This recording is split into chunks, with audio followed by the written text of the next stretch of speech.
Teman-teman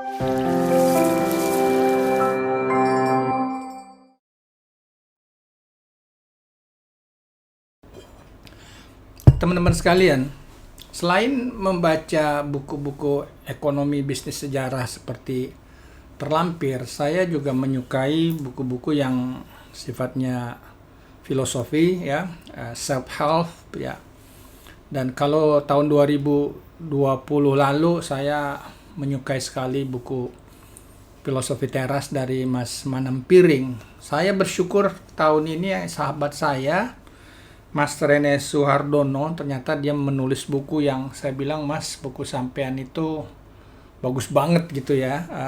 Pertama ini jujur Mas, ya bilang saya tuh bisa ngerasa apa ya, relate dengan situasi kebatinan saya yang katakanlah saya udah cukup lama di capital market, kemudian juga saya harus melakukan regenerasi di kantor, kemudian saya refleks nih ya, jadi betul sekali your job is not your career, karena kita harus maju going forward. Jadi saya bisa refleks nih dengan bukunya ini Mas Rene ini, dan dari situ sendiri saya merasa recharge gitu dan repositioning. Apakah kehadiran saya yang lebih sering ini saya mau jadi YouTuber atau nyari butuh uang gitu ya, butuh famous dan lain-lain gitu. Memang dalam pekerjaan saya ini sebagai policy reader yang membaca kebijakan pemerintah, apakah Bank Indonesia, Departemen Keuangan, The Fed ya, seperti terlihat di sini foto diambil dari tahun 94 nih ya, akhir 94 ya. Di sana terlihat mentor saya yang pertama Mas Faisal Basri. Beliau tidak hanya dosen pembimbing ya, tapi beliau juga yang ya sebetulnya yang mendidik saya juga bagaimana menulis populer, cantik, ciamik lah ya gitu. Dan beliau juga yang merekomendasikan saya bekerja di Bahana ya. Kemudian mentor saya Bu Ani ya, itu sebagai policy maker, kalau Mas Faisal policy watcher ya gitu. Jadi bagaimana tantangan yang dihadapi, dan saya sendiri bisa melihat opportunity apa yang dilakukan, katakan diambil oleh pemerintah. Misalnya kalau pemerintah itu ke depan fiskalnya bisa lebih disiplin, berarti ya saya cukup yakin untuk investasi di SBN karena masalah supply risk berkurang ya, atau misalnya masalah credit risk, apa yang dilakukan pemerintah dengan hilirisasi akan mengurangi currency risk-nya. Anyway, di situ Mas Rene yang saya alami.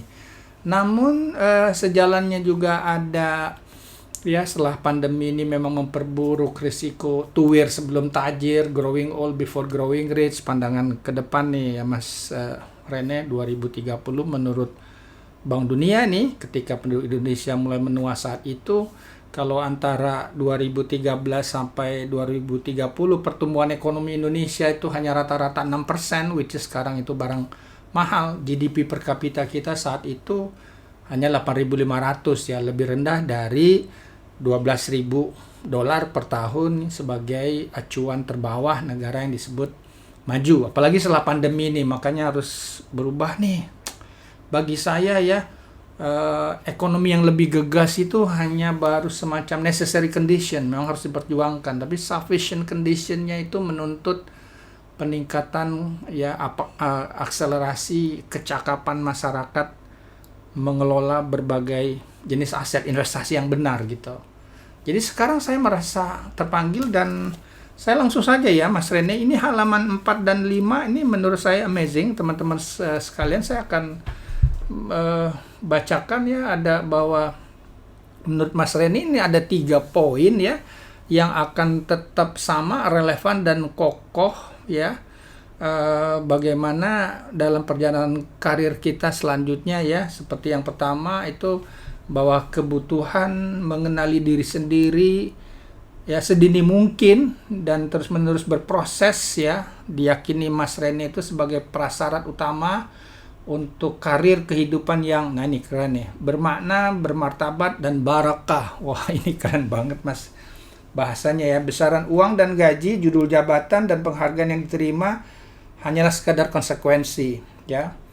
Jadi itu yang pertama ya. Yang kedua, bahwa kesabaran dan kebersyukuran dalam berproses adalah dua prasyarat utama kegigihan yang hakiki. Tanpa sabar dan tanpa syukur, maka semua hanya sekadar gigih bertransaksi untuk memperoleh lebih besar, lebih banyak, lebih berlimpah, ya. Ya, bahwa ini hanya akan berujung dengan sesal dan derita. Wah, ini powerful banget ya. Dan teman-teman sekalian, di sini pun saya merasa bersyukur, tapi sekaligus juga harus sabar ya. Bahwa saya udah melewati berbagai krisis ya. Ibaratnya sudah berusaha sabar itu, sabar dalam mencari, menerima, menjalankan kebenaran, dan saya sekarang berusaha sabar untuk mengajarkannya. Yang terakhir, bahwa bersama-sama bukan sendiri adalah cara paling efektif untuk memperbaiki diri, memunculkan perubahan positif dalam tim, organisasi, dan bangsa. Jadi kebersamaan.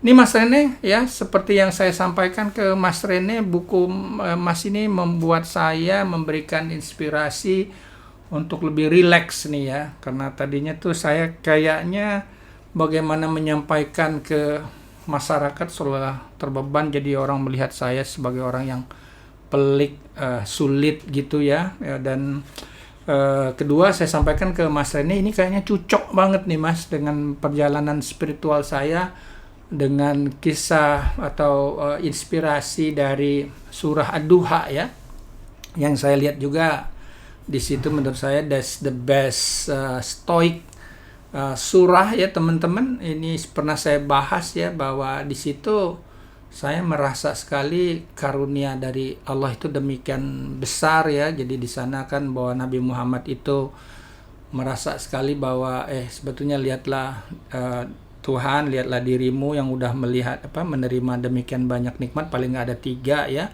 Nikmat keyatiman diayomi oleh Allah, nikmat bingung dikasih petunjuk, nikmat kekurangan dicukupkan ya. Alhamdulillah teman-teman, dengan berkarir di industri keuangan ini saya merasa ya cukup, Allah memberikan banyak rezeki gitu ya. Dan selanjutnya ya adalah kesyukuran. Nah, kesyukuran itu berarti mengayomi yang yatim, yang powerless katakanlah, juga kemudian memberikan petunjuk. Nah, ini orang punya masalah suila aja fala tanhar. Terus terang aja nih, kalau terkait investasi saya kadang-kadang ya boleh dibilang prihatin satu sisi, tapi geli juga. Misalnya melihat posting yang sering ditunjukkan anak saya dulu, ada yang namanya Yuda Keling kalau nggak salah. Ini dia investor apa donatur ya. Dia karena kayaknya rugi aja ya, maksudnya dia beli mahal dan harga sahamnya turun dan lain-lain. Karena itulah saya coba memberikan ya bagaimana sih proses investasi supaya kita itu aman ya, bahwa the first rule in investing itu not making money teman-teman, but not losing money ya.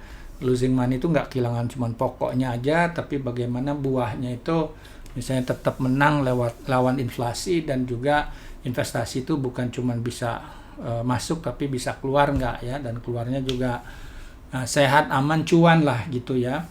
Dan kemudian yang nikmat Tuhanmu hendaklah engkau wartakan, yang bukan karena saya pintar dan lain-lain. Jadi Mas Rene ya, this is very good book. Dan teman-teman sekalian, saya sangat menyarankan nih Anda untuk mencari buku ini, mengkajinya, dan saya seperti yang saya alami, buku ini sangat bermanfaat. Ya, semoga memberikan pencerahan.